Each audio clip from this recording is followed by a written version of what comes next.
Welcome to India. Barat men apakah swakat hai?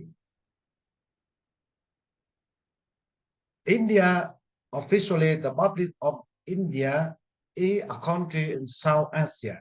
It's the most populous country as of June 2023, and from the time of its independence in 1947. The world's most populous democracy. India is bounded with the Indian Ocean on the south, the Arabian Sea on the southwest, and the Bay of Bengal on the southeast. It shares land border with Pakistan to the west, China, Nepal, and Bhutan to the north, and Bangladesh and Myanmar to the east. In the Indian Ocean, India is the vicinity of Sri Lanka and Maldives.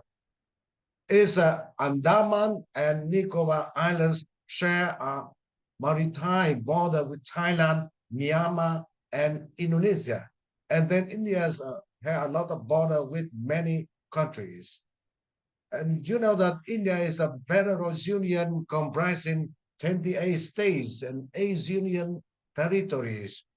All states, as well as the union territory of Jammu and Kashmir, Puducherry and National Capital Territory of Delhi, have elected legislatures and governments following the Westminster system of governance. The remaining 5 union territories are directly ruled by the central government through appointed administrators. With a geography as vast and varied just as ours, it is hard not to find a beautiful place in India. We have the snow-capped Himalayas in the north, the beautiful stretches of sand dunes in the west, the Vishaka lakes and hills in the east, and a coastline with over 7,500 kilometers in the south. Since there is so much to see, one would be compelled to know about the different places in the country that stand out when looking for some of the most beautiful places in India. You will stumble over many. However, there are a number of places that you will must visit. There is the Tamahai, is the very famous temple in India. And there is New Delhi, the capital of India, the big city in India also. And when we talk about India, we cannot forget the very big passionate person is Mahatma Gandhi.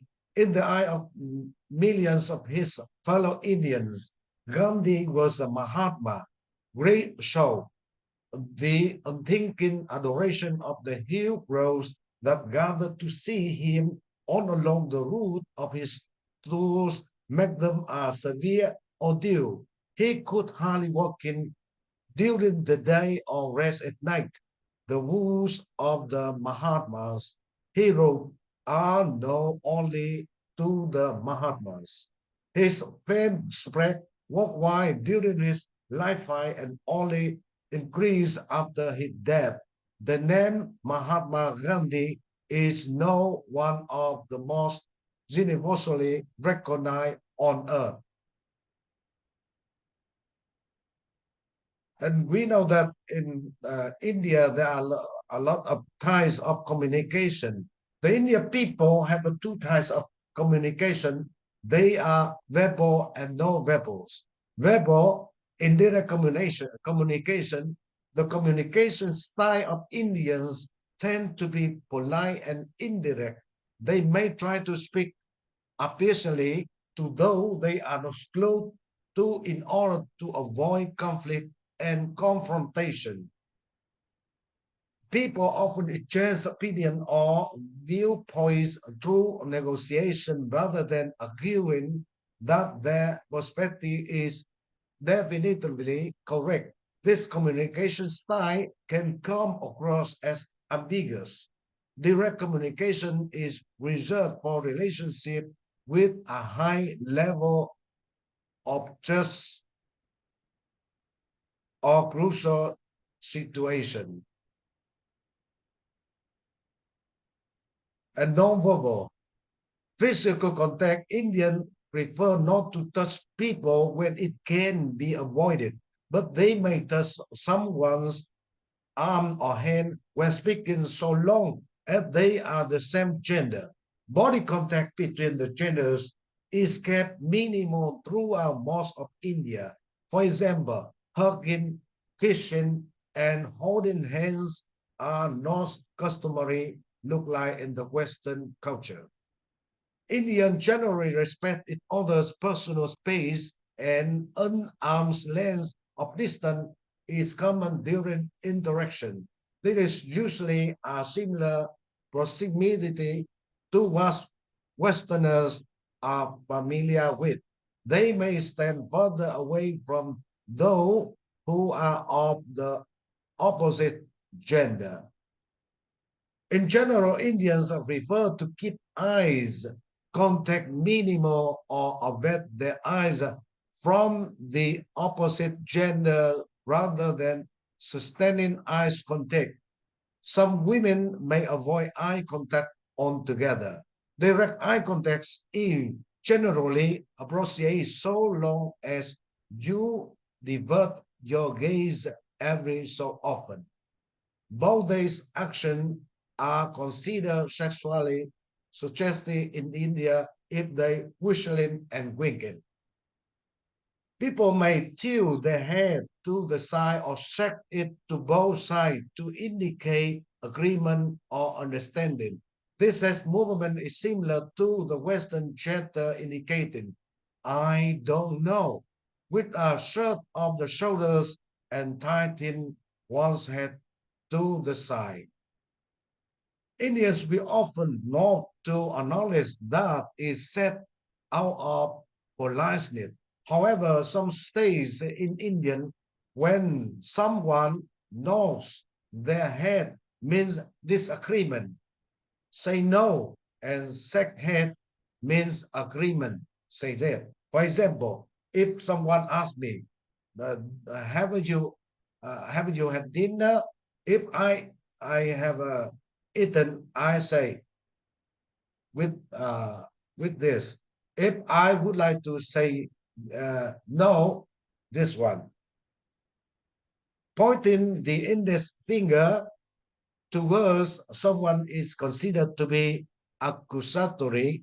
A more polite way to beckon or refer to someone is to use your whole palm face it down, standing with your hands on your hips suggests that you are angry or ready to argue.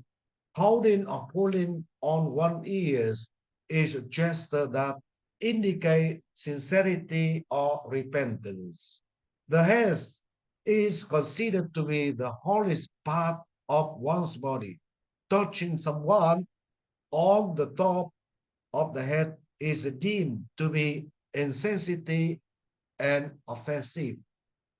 Feet, feet are thought to be the dirtiest part of the body, and displaying the soles of one foot or touching people with one foot is considered rude. The individual belong to selective listening, especially they like to listen to music. They almost listen to music every moment when they have free time. And when we talking about the religions, India is characterized by a diversity of religious beliefs and practices. Throughout India's history, religions has been an important part of the country's cultures, and the Indian subcontinent is the birthplace of four of the world's major religions, namely Buddhism, Hinduism, Jainism, and Sikhism, which are collectively known as native Indian religions or Brahminic religions and represent about 83% of the total population of India. And we see the letter Om. The letter Om is very important. The Om or Om is one of the most important religious symbols to Hindus. The syllable Om is composed of the three sounds A, U, M, Om, which represent a triad, the three worlds of earth, the three worlds of earth, atmosphere, and heaven. And five religions with the biggest percentage in India, they are Hinduism, almost 80%, Islam or Muslim, and about 14%, Christianity more than 2%, and Sikh near 2%, and Buddhism near 1%. In many Hindu temples, non-Hindus are not allowed to walk inside certain bars of the temple complex. When visiting temples or entering an Indian home, remove footwear and hats, dress conservatively in a way that expresses respect for the place of worship or household. Wash your hands before and after eating. Also, we saw that the Indian people, when they eat with their hands, but before eating or after eating, they have to wash their hands. Avoid touching people with the left hand, as it is considered unclean and would cause insult. Keep this in mind and use your right hand when given or accepting any object. To use both hands is even more respectful. Only touch food with the right hand. However, the left hand may be used for holding utensil, glassy, or bowls. And then, welcome to India. Enjoy our country with a lot of mystic things to discover, wonderful places and landscape in it. Thank you.